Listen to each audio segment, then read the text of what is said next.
여러분, 우리가 살아가다 보면 많은 유혹을 받습니다. 여러분, 어떤 유혹을 당해 보셨습니까?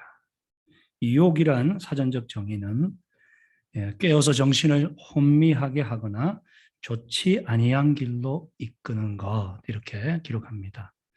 또 두 번째는 성적인 목적을 가지고 이성을 꿰는 것, 이렇게 정의하기도 하더라고요. 여러분, 유혹하면 어떤 동물이 생각나시나요? 여러 가지 동물이 있겠지만 아마도 뱀이 생각날 겁니다. 그죠? 그 뱀 중에 부시마스터라고 하는 뱀이 있습니다. 혹시 들어보셨나요? 예. 이 뱀은 남아메리카 아마존 일대에 서식하는 뱀인데요. 그 이름의 뜻이 조용히 죽인다, 이런 뜻이에요. 조용히 죽인다. 그 색이 너무 아름다워서 다른 동물들이 넋을 잃고 쳐다보고 있을 때 살그머니 달려들어서 물어 죽인다는 것이죠. 이 살모사의 일종으로 아주 맹독을 가지고 있는데 이렇게 유혹해서 잡아먹는 이 부시마스터. 이 이름이요, 요즘은 장갑차에도 붙여졌어요. 호주에서 만든 장갑차 이름이 부시마스터인데 여기에 지금 우크라이나에 열몇 대인가 보냈다, 뭐 이런 소식도 들리더라고요. 예, 그만큼 아마 참 조용히 들어가서 적을 아마 죽이겠다, 뭐 이런 의미로 이름을 붙인 것 같아요. 여러분, 이처럼 유혹의 특징은요, 내가 알지도 못하고 깨닫지도 못하는 사이 소리 소문 없이 찾아와 나를 넘어뜨리고 기회를 엿보는 그런 손길과 움직임이 있다는 것이죠.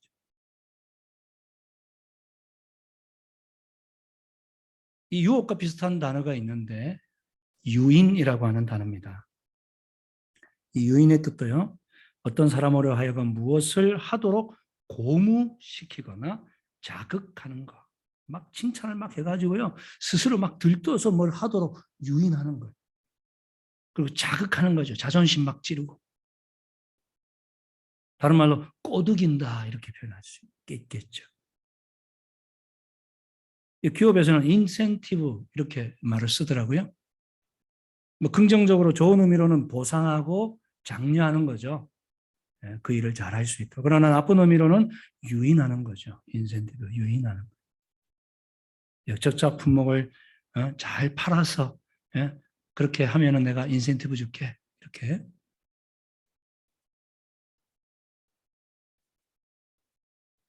유혹이라고 하는 것은요, 여러 종류의 유혹이 있는데 첫 번째로 뭐니 뭐니 해도 돈이겠죠.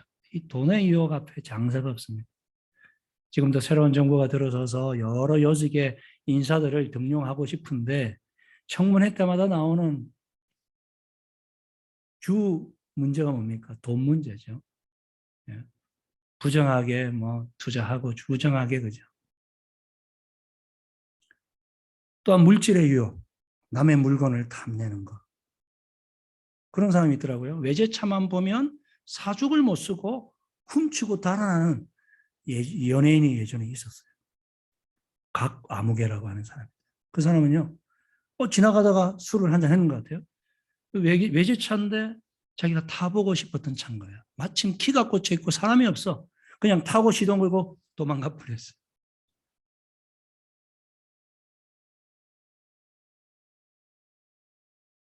또 어떤 유혹이 있습니까? 성적인 유혹이죠. 몸으로 죄를 짓게 만드는. 또 어떤 사람에게는 권력과 명예의 유혹이 있습니다.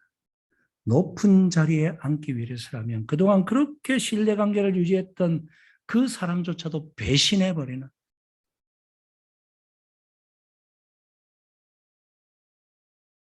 우리가 살아가는 세상 속에서 이러한 유혹 쉼없이 찾아오는데요. 우리 그리스도인, 예수를 믿는 하나님의 자녀들도 예외가 아니라는 것이죠. 집사, 장로, 아니 심지어 목사조차도 이러한 돈의 유혹, 성의 유혹, 명예의 유혹에 넘어져서 그 말로가 아주 비참하게 깨어지는 모습들 우리가 얼마나 많이 보는지 모릅니다. 근데 이 모든 유혹에 대해는 사탄이 있다는 사실을 기억하십시오. 하나님이 만드셨던 완벽한 태초의 낙원 아시죠? 에덴. 이 에덴에서 마음껏 누리며 우리가 살 수 있었는데 하나님께서 단 하나 금하셨죠. 동산 중앙에 있는 나무, 선악을 알게 하는 나무의 열매는 먹지 마라. 나머지는 다 누려. 이것 하나만 지키면 너와 나와의 관계는 영원히 계속되는 거예요. 여러분, 관계라고 하는 것은 책임이 따릅니다. 유지되기 위해서. 부부관계도 마찬가지잖아요.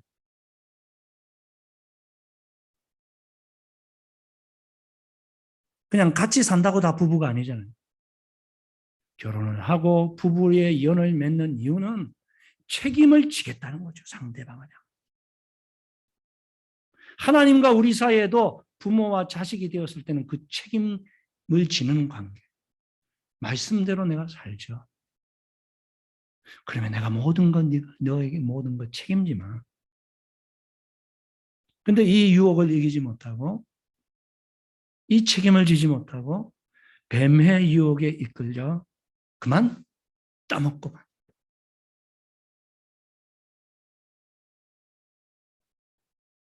여러분, 그렇다면 이 유혹 앞에 좀 담대하게 싸워 이겼던 그런 사람 없을까요? 당당하게 유혹과 맞서 맞짱 떴던 신앙의 인물. 제가 오늘 요셉이 생각나서 함께 이 요셉과 관련된 본문을 통해서 우리도 어떻게 하면 요셉처럼 이 세상의 유혹 앞에 사단의 공격 앞에 이길 수 있을까? 같이 은혜를 나누고자 합니다. 요셉이 처한 상황이 어떻습니까? 7절에 보니까요. 그 후에 그렇게 기록하고 있습니다. 그 후에가 언젠가 요셉은 잘 아시는 것처럼 야곱의 12아들 중에 11번째입니다. 근데 너무너무 아버지가 요셉만 특별히 사랑했어요. 부모가 편애하면 반드시 문제가 생기는데 그러니까 형들이요. 너무 미워 죽겠는 거예요. 이 동생이. 그래서 한 번은 화가 나가지고 노예로 팔아버리죠. 형들에 의해 노예로 팔려온 곳이 어디입니까? 이집트의 총 12대장이었던 보디발이라고 하는 사람의 집이죠. 왕의 그 모든 암전을 책임지는 그런 자리죠. 요즘 같으면 경호대장 뭐 이런 것 좀 될까요? 그런 고위공직자 밑으로 종이 되어 왔습니다. 근데 시간이 흐르면서 그가 신임을 얻었습니다. 그래서 주인이요, 나중에는 내 모든 하인들, 내 재산까지도 네가 알아서 관장해. 그리고 모든 책임을 맡기죠. 이런 사람을 우리가 청지직이라고 그러죠. 종들 중에 가장 높고 책임지는 사람. 그런 위치까지 올라가요. 이제는 좀 편해진 그 후에. 그럼 그때 이 요셉의 나이가 몇 살쯤 됐을까? 제가 계산을 봤거든요. 아마도 27세쯤 됐을 것 같다 하는 생각이 들었어요. 왜 그러느냐면 창세기 41장 46절에 보니까요. 요셉이 애굽 왕 바로 앞에 설 때의 나이가 30세라 그렇게 기록하고 있더라고요. 바로 앞에 총리로 설 때가 30세였어요. 근데 41장 1절에 보면 만 2년 후에라고 하는 말이 나오는데요. 이건 어떤 사건이냐면 요셉이 아시는 것처럼 모함을 받고 감옥에 투옥되죠. 그곳에서 왕의 술 맡은 관원장과 떡 맡은 관원장을 만납니다. 그들이 동시에 한 날 꿈을 꿨는데 그 꿈을 해몽해 주죠. 해석해 주죠. 그 결과에 따라서 한 사람은 다시 복직되고 한 사람은 죽임을 당합니다. 그 일이 일어나고 난 이후 2년이란 말이죠. 그러므로 그가 감옥에 있었을 때가 30살에서 이를 빼면 28이잖아요. 그 꿈을 해석해 준 이가. 그러므로 제가 생각할 때 아마 지금 이 유혹을 받고 있었던 때가 27쯤 됐을 것이다. 그가 17 정도에 팔려서 종으로 왔다면 한 10년 정도 보디발 집에 있으면서 신임을 받고 이제는 뭐 남부러울 곳 없는 종의 신분에서 벗어나진 않았지만 그러나 자유롭게 모든 일을 할 수 있는 그러한 이후에라고 말하는 것입니다. 이 말은 무슨 말입니까? 유혹이라고 하는 것은 안정되고 편안할 때 찾아옵니다. 위기 속에 있을 때 유혹이 찾아와도요, 그 유혹에 넘어가지 않습니다. 사람이. 왜? 긴장하고 있기 때문에. 긴장의 끈을 놓고 신앙의 끈이 풀어지고 이제 좀 살만하다. 그럴 때 여유가 있을 때 유혹이란 놈이 찾아오는 것이죠. 다윗을 생각해 보십시오. 다윗이 언제 넘어갑니까? 사울의 칼날을 피해 도망 다닐 때인가요? 아니지요. 그때는 철저하게 하나님 중심으로 심지어 그를 죽이려고 왔던 사울 왕, 그를 죽일 기회가 있었잖아요. 근데도 놓아줍니다. 하나님이 기름 부어 세우신 왕, 내가 죽이지 않겠다. 철저한 신앙 중심. 근데 언제 넘어지나요? 이제는 왕이 되어서. 그가 출전하지 않아도 전쟁에서 늘 승리하는 승승장구하는 그때. 어느 날 잠깐 그죠? 옥상에 올라가서 이렇게 거닐다가 보니까 한 여인의 목욕하는 것이 눈에 들어. 그것에 빨려서 그만 간음죄를 저지르잖아요. 그래서 우리가 기억해야 될 선구가 있습니다. 고린도전서 10장 12절 말씀인데요. 그런즉 선줄로 생각하는 자는 넘어질까 조심하라. 이제 됐어. 이제 섰다고 생각할 때, 성공했다 생각할 때가 여러분 신앙의 위기가 찾아온다는 것입니다. 신명기 8장 12절 말씀 같이 한번 읽어보겠습니다. 시작. 훗날 먹어서 배부르고 아름다운 집을 짓고 너는 내 마음이 교만하여져서 내 하나님 여호와를 잊어버리지 않도록 조심하라. 그렇습니다, 여러분.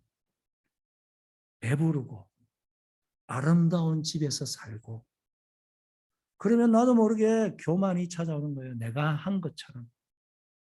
그리고는 하나님을 잊어버리게 된다는 것이죠. 그러니까 조심하라. 신명기에 말씀하고 계신데 아니나 다를까 요셉에게 그 편안한 그 순간 유혹이 찾아옵니다. 27살의 청년 요셉. 우리가 읽어보지는 않았습니다만 6절을 제가 한번 읽어볼게요. 주인이 그의 소유를 다 요셉의 손에 위탁하고 자기가 먹는 음식 외에는 간섭하지 아니하였더라.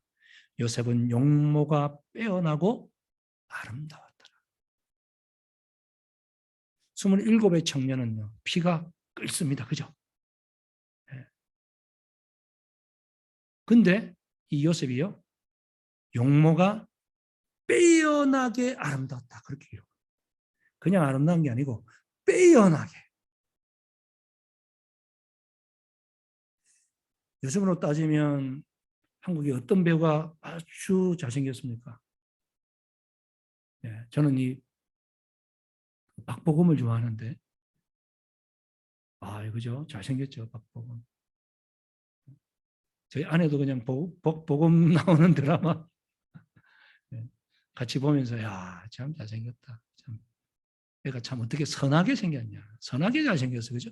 악하게 잘생긴 사람도 있는데, 선하게 잘생겼어. 요셉이 그랬습니다. 빼어나게 용모가 아름다웠다. 그래서요, 이 리차드 범브란트라고 하는 목사님이 저 높은 곳을 향하여라고 하는 책을 쓰면서 그 책에 유대의 책 한 구절을 인용합니다. 세퍼 이 에르말 밀이라고 하는 책의 이름을 인용하면서 어떤 구절이냐 하면 잘생긴 히브리 청년의 소문을 듣고 이집트 기부인들이 보디발의 집에 방문했다. 그 기부인들이 사과를 깎는 순간 요셉이 들어왔는데 그 기부인이 칼을 깎다가 요셉을 쳐다보는 그 순간 너무 놀라서 그 칼로 자기의 손을 베었다. 그죠? 너무 이쁜 사람 보면 그럴 수 있을 것 같아요. 너무 놀라서 칼로 사과를 깎다가 자기 손을 베인 정도. 그렇게 요셉의 용모가 준수했다는 겁니다. 이런 요셉에게 유혹이 찾아오는 겁니다. 요셉은 지금 굉장히 외로웠습니다. 타향살이를 10년 하고 있습니다. 천신만고 끝에 지금 가정의 총무가 되었습니다. 근데 그 외로움이라고 하는 것은 채워지지 않는 거죠. 그죠? 아무리 높은 지위에 있어도, 아무리 많은 재물을 가지고 있어도 외로움. 아마 이 자리에 오랫동안 타향살이 하고 계시는 분들이 많이 있을 것 같아요. 박사학위 따려고 7년, 8년, 9년 또 이곳에서 돈 벌고 가족 부양하기 위해서 어떤 분 그러시더라고요. 5년 생각하고 왔는데 지금 15년이 넘게 살고 있다. 근데 혼자 있을 때 얼마나 외롭습니까? 그때의 위기가 찾아오거든요. 더더군다나 정욕이 왕성한, 혈기왕성한 청년. 그 여인에게 아니나 다를까 오늘 7절에 보니까 그 주인의 아내가 요셉에게 어떻게 합니까? 눈짓을 합니다. 윙크를 막 하는 거예요. 눈짓을 합니다.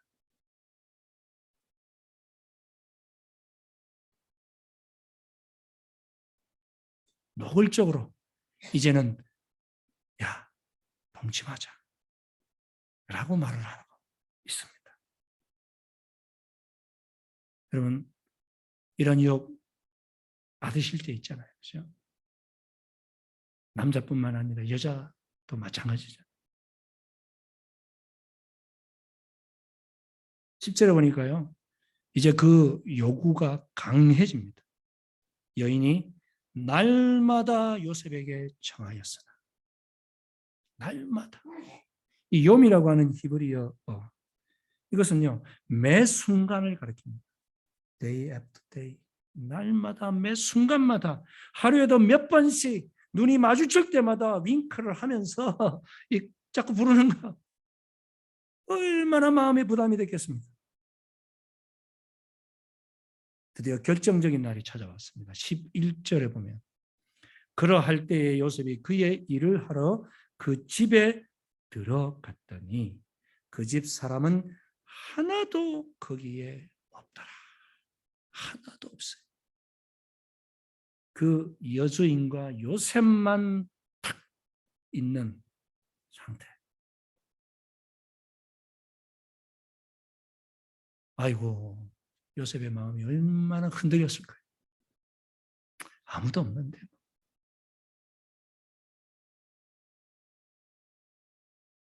그리고 그 당시에는요. 이 이집트의 기부인들이 그 잘생긴 이 종들과 그런 부적절한 관계를 갖는 일들이 다반사였고, 아니 누구나 다 그러는데 뭐. 더더군다나 여러분 요셉의 생사 이탈권을 가지고 있잖아요. 여주인인데 자기 남편 꼬드겨 가지고 죽여라. 그러면 뭐 죽는 거죠. 뭐. 야, 이 유혹을 내가 어떻게 이기지? 아유 뭐 다들 그러는 거고. 더더군다나 내가 이거 살아남으려면 어쩔 수 없어. 이렇게 자기 합리화를 시킬 수 있는 상황이지 않습니까?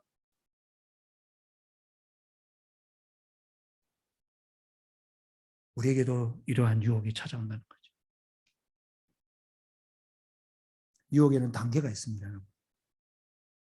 야고보서 1장 14절에서 15절을 한번 읽어볼까요? 시작. 오직 각 사람의 시험을 받은 것은 자기 욕심에 끌려 미혹됨이니 욕심이 잉태한 즉 죄를 낳고 죄가 장성한 즉 사망을 낳느니라. 여러분, 첫 번째 단계는요, 끌리는 단계, 보는 단계. 이게 유혹에 넘어가려고 하면 첫 번째, 보는 게 끌리는 거죠.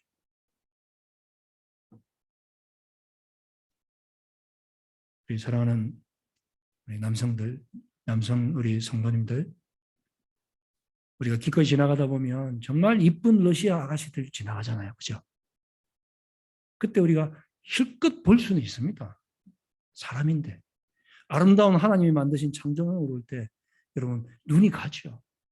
그러나 어떻게 하면 안 됩니까? 10초 이상 쳐다보면 안 돼요.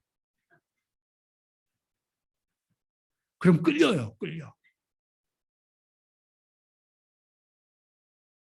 끌리면 어떻게 됩니까? 욕망을 품는 단계로 넘어가요. 자기 욕심에. 욕망을 품게 되면 어떻게 됩니까? 그 다음 미혹됩니다. 이제 완전히 넘어가는 거죠. 미혹되는 단계. 네 번째는요. 이제 미혹되어서 그것을 잉태하는데 욕심을 잉태하게 되는 거예요. 그 다음 단계는요. 그 욕심이 잉태되어서 출산하게 됩니다. 죄를 낳고. 이 죄가 이제 성장합니다. 죄가 장성하고 마지막 단계는요. 사망을 낳느니라. 기껏 할 수는 있지만 그것을 자꾸 마음에 품고 그것이 이제 죄를 낳게 되면 그것이 장성하여 사망을 낳습니다.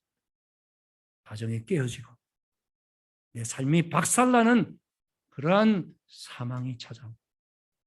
하나님의 나라에 들어가지 못하는 역사, 그런 안타까운 일이 일어날 수 있다는 거예요. 사단은 달콤한 것만 보여줍니다. 사랑하는데 뭐 어때? 요즘 우리가 보고 있는 드라마에 얼마나 그러한 내용이 많은지 모릅니다. 사랑으로 모든 것을 덮어버립니다. 그래서 가정을 버려버리고 사랑한다는 그 감정을 따라 나서는 그러한 일들을 미화하는 그러한 잘못된 이야기가 얼마나 많이 있는지 모릅니다.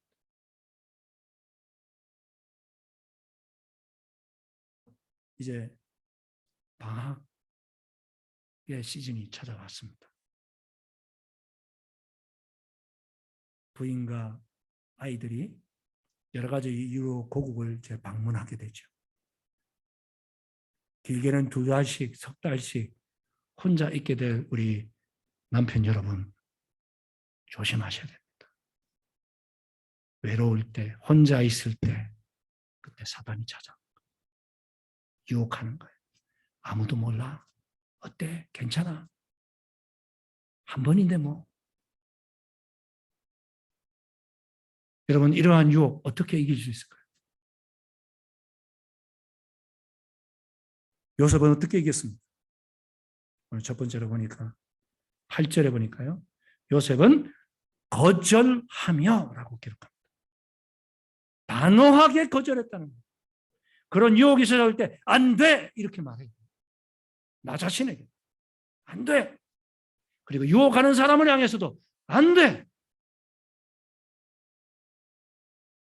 즉각 거부하셔야 됩니다. 바른 윤리관을 요셉은 가지고 있었습니다.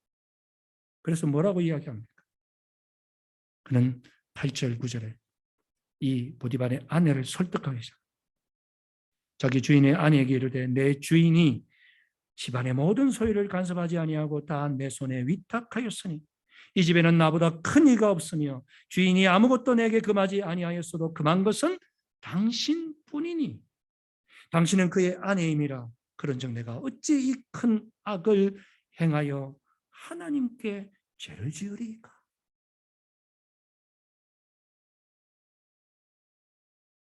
단호하게 거절하시기 바랍니다. 인간적으로 이렇게 하면 안 되지. 그죠? 바른 진리가. 더더군다나 더 나아가서요. 요셉이 이렇게 강하게 말할 수 있는 이유는 하나님 앞에서라고 하는 가치관을 가졌기 때문에. 내가 하나님 앞에서 죄를 범하면 안 되지. 내 주인이 나한테 그렇게 잘해줬는데 주인 앞에서 죄를 범하면 안 되죠. 이게 아니라 내가 하나님 앞에서 죄를 지으면 안 됩니다. 왜 그렇게 이야기합니까? 그가 지금까지 이렇게 성공할 수 있고 주인의 사랑을 받고 가정총무로서 모든 것을 누릴 수 있었던 모든 이유는 하나님이 베푸신 거라는 거죠. 하나님의 은혜요 축복이라는 사실을 그는 알고 있다는 것입니다. 그렇기 때문에 나는 누가 뭐래도 아무도 보는 이가 없지만 하나님이 보고 계시기 때문에 나는 이 죄를 범할 수 없습니다.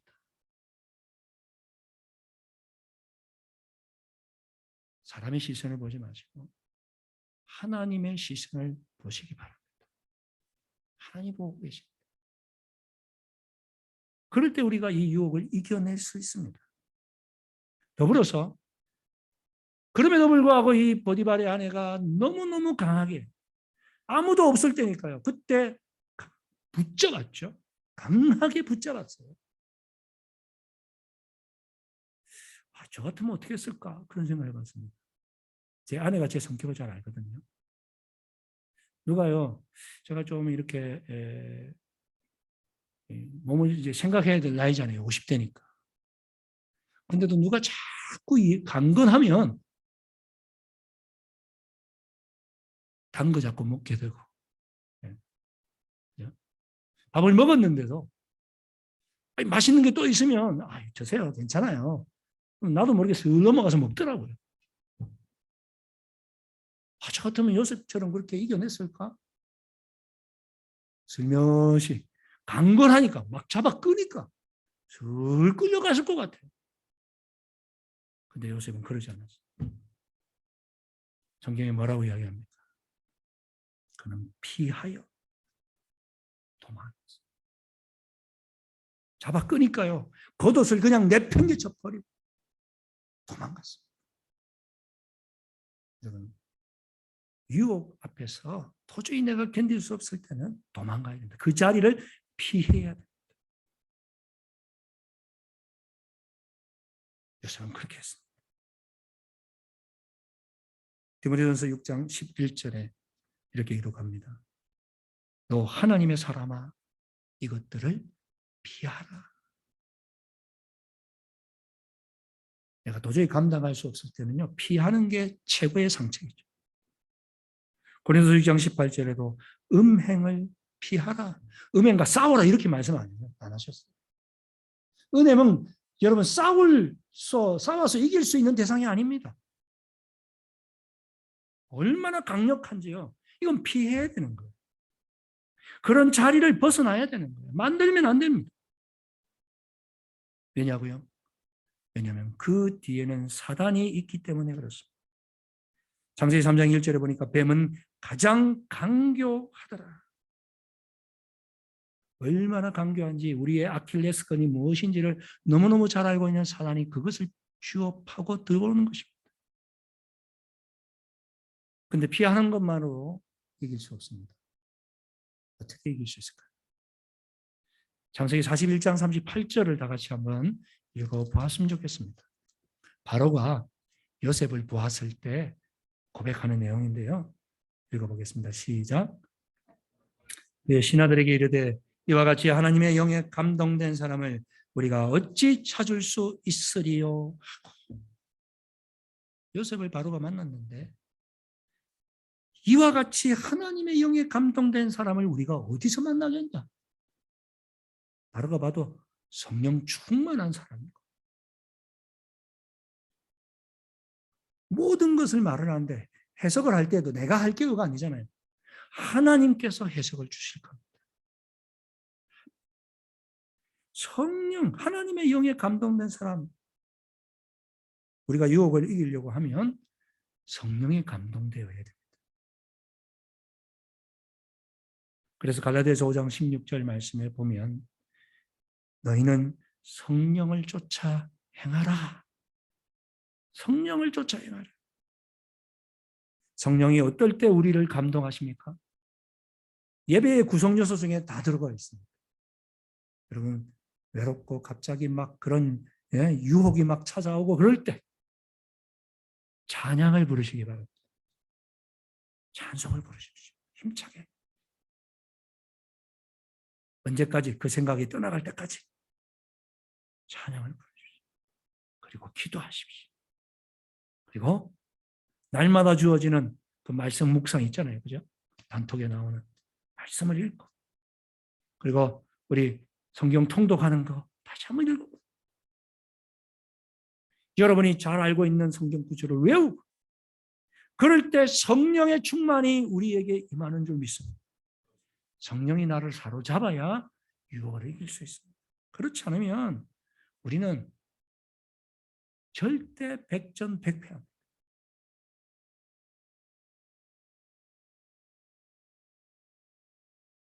에베소서 5장 18절을 다 같이 한번 읽어보겠습니다. 시작. 술 취하지 말라. 이는 방탕한 것이니 오직 성령으로 충만을 받아라. 술 마실 수 있지요. 술 마시면 지옥 가지 않습니다. 그러나 뭐라고 말합니까? 방탕한 것이니. 술 마시면 방탕하게 됩니다. 유혹받게 됩니다. 넘어가게 됩니다. 죄짓게 됩니다. 실수하게 됩니다. 그때 사단이 찾아옵니다. 그러므로 성령의 충만함을 받으라. 성령 충만할 때 우리의 가정을 지킬 수 있습니다. 우리의 행복을 지킬 수 있습니다. 하나님의 자녀답게 살아갈 수 있습니다. 이 시간 우리 다 같이 한번 찬양을 부르고 또 기도 드리기 원하는데요.